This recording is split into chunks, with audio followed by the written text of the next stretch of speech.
morning, everyone. My name is Todd Schmidt. I'm going to be talking today about can U.S. deficit and problems be solved without increasing government taxes?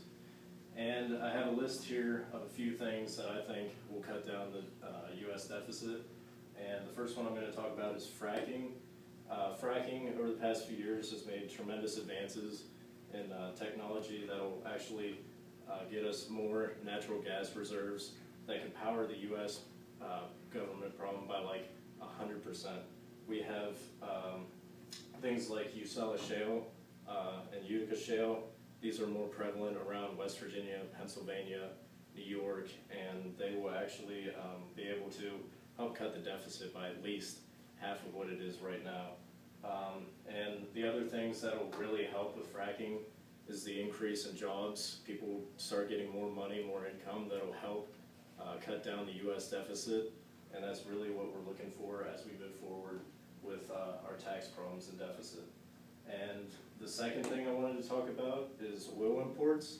It's a really big factor in our deficit because we spent $471 billion just in 2009 alone on imported oils from other countries. And the balance of petroleum products shrank 20.2% just because of fracking. So that's another really great benefit to fracking over here in the U.S. The improvements in trade balance came with a slight increase in imports to 1.7 billion and a larger decrease in imports because of fracking. Throughout the first 11 months of 2013, crude oil imports were down almost $40 billion, 13.7% drop because of fracking. There were also large drops in other petroleum products. Gas imports down $2.2 billion. Other petroleum products as well were down $1.6 billion. So the oil industry is really one of the major causes of our U.S. deficit, paying so much money. So if we could bring jobs over to America, that's only going to help us in the future. So also, I want to talk about a little bit of our military costs. I believe that if we have a less expense paying for military, that'll really help us with our U.S. deficit. In just 2008, we'd spent approximately $900 billion, and that's 3 times more than any country in the world. And I just believe that that's really not really necessary for that much money to be paid when we have all this debt in the U.S. at this time. Going to war over in the Middle East, we're really not going to do anything with our opinions over there. It's really kind of not worth using our resources and spending money when we could easily be spending it over here where it needs to be with jobs. And also, I want to talk about our corporate tax. And as I researched, our corporate tax is the second highest in the world. We have a 39.2% corporate tax, which is the second highest in the world. The U.S. has lost over $337 billion worth of tax revenue just because the federal government takes that out of our pay. So that could really, really help us get the money flow into the economy and get us back on track. But I'd like to do a little discussion with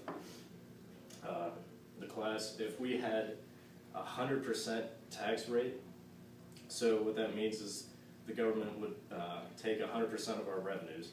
And if they did that, they would take that $337 billion.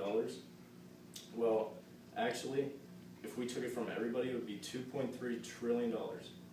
And if you think of our U.S. deficit as of today, it's already $13 trillion. So we wouldn't really even make a fraction of that U.S. deficit. So people say increase the taxes on the wealthy class. It won't really matter because over the long run, it's still not even going to really add up to what we need to be. And it's going to have to go back to spending costs on military, our oil imports, advances in fracking, and just letting the people pretty much increase their money with jobs. So we'll go into small businesses, cut the taxes down so people can actually make a living. So with that in mind, we looked into another big one, which was Obamacare. And let's see, Obamacare was, when he came into presidency in 2008, he had 2 tax increases, the $1 trillion tax hike in Obamacare, and this was $618 billion fiscal cliff increase. The revenues from this surged to 19.1% as the gross domestic product. In 2015 it will be, and it will be the historical average of 18.5% in the rest of the decade. So the entitlements, which Obama refuses to address, that I think are really going to hurt with the deficit and everything, are programs like the Medicare, Medicaid, Social Security. These costs, entitlements, spending, keep rising year by year from 13.2% to 14.1% by 2023. And this will reach nearly 62% of the budget for all the spending that the government will be doing. And all these costs will be around $1 trillion nearly every single year Obama is in office.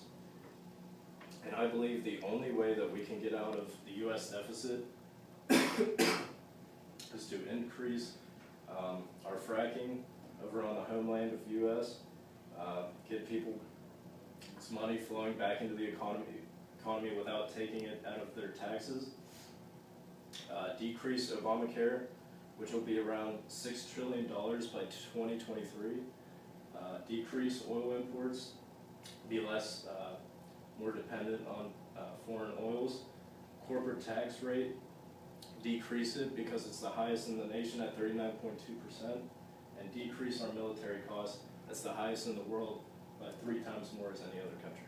Thank you.